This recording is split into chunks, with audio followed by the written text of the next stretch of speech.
Bonjour, ici Roch Giguère, un jardinier passionné. Bienvenue à cette capsule de passionjardin.tv. Alors aujourd'hui, on va faire une potée potagère, fruitière, de plantes comestibles. Alors je vais vous montrer comment faire un bel arrangement. Au début, je vais vous présenter des plantes qu'on peut mettre à l'intérieur de notre potée. Alors au commencement, on peut mettre des plantes potagères, des plantes qui sont plus traditionnelles. Alors ici, on a le piment qui est une plante qu'on est habitué, qui demande beaucoup de chaleur. Alors on peut mettre aussi des plantes fruitières, les fraisiers. Alors ici, on va choisir des fraises qui ont une coloration, des fraises en production continue, qui vont faire des fruits durant tout l'été. Et il y en a de belles aujourd'hui avec des jolies fleurs là, qui font de la belle décoration. Ensuite de ça, on peut prendre des plantes, des fines herbes. Alors ici, on a la sauge. Regardez, j'ai pris des plantes colorées avec des feuillages pour faire comme finalement d'une plate-bande, faire une variation de texture et de couleur. Et enfin, des plantes comestibles. Alors, voyez-vous, pour agrémenter, pour mettre de la couleur. Alors ici, j'ai un bégonia qui est comestible. Vous voyez, je peux mettre des violas, je peux mettre des soucis. Alors, c'est un mélange de ça. On essaye de mettre ça beau sur notre patio. Alors, bien entendu, ici, on voit une sorte de contenant. C'est un contenant fraisier. Alors, vous voyez de la façon dont c'est disposé. Mais là, je vais aller magasiner.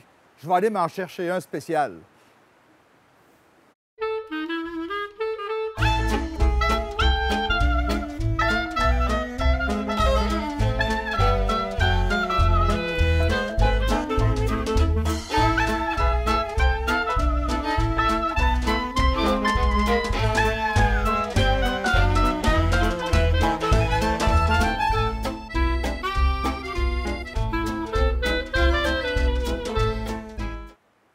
Alors ici, j'ai choisi un contenant rouge, un contenant décoratif, alors parce que j'ai opté pour ça.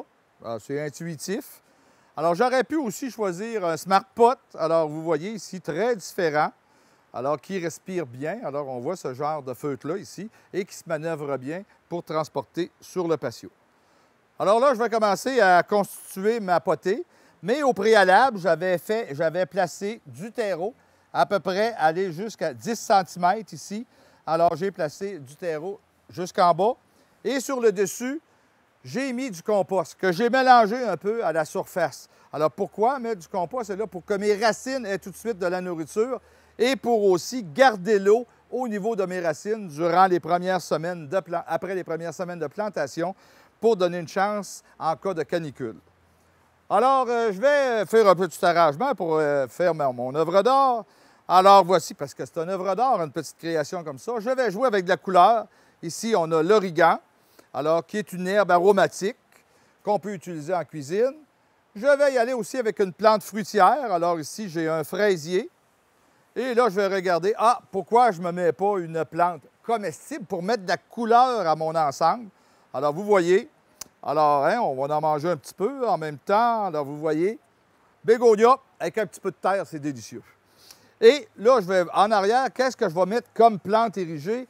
Alors, je vais aller sur l'aubergine. Alors, l'aubergine, qui est une plante un peu plus originale, qu'on met moins souvent, fait des belles fleurs, beau feuillage vert grisâtre à mon aubergine ici. Je vais y aller avec une sauge ici pour mettre de la couleur panachée à cet endroit-là. Et je pourrais me mettre un petit peu de thym à l'arrière ici, que je vais venir couper de temps en temps. Alors, vous voyez, c'est mon œuvre d'art.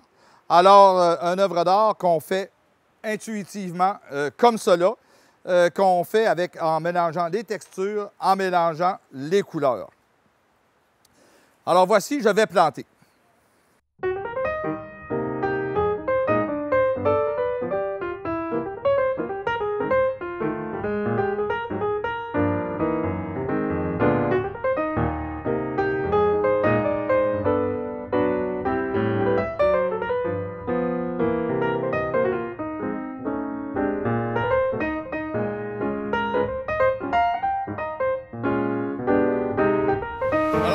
Vous voyez notre œuvre d'art terminée qui va grandir durant tout l'été.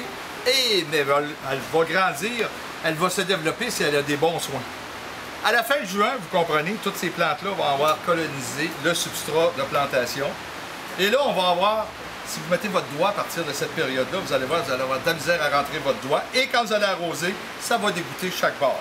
Alors c'est là que vous allez prendre un petit bâton comme ça, que vous allez entrer dans le sol et vous allez faire des trous d'aération qui vont aérer la plante. Parce que là, finalement, l'eau ne se rend plus au fond du contenant où vont aller se développer les racines. Et là, on va remettre un peu de compost. Alors, on en met sur toute la surface, on arrose. Alors, vous voyez, la nourriture va descendre et va aller nourrir nos radicelles souterraines. Alors, vous voyez, c'est le même qu'on fait une œuvre d'art et qui va vous servir d'alimentation durant tout l'été. C'était Roch Giguère qui vous souhaite bon jardinage.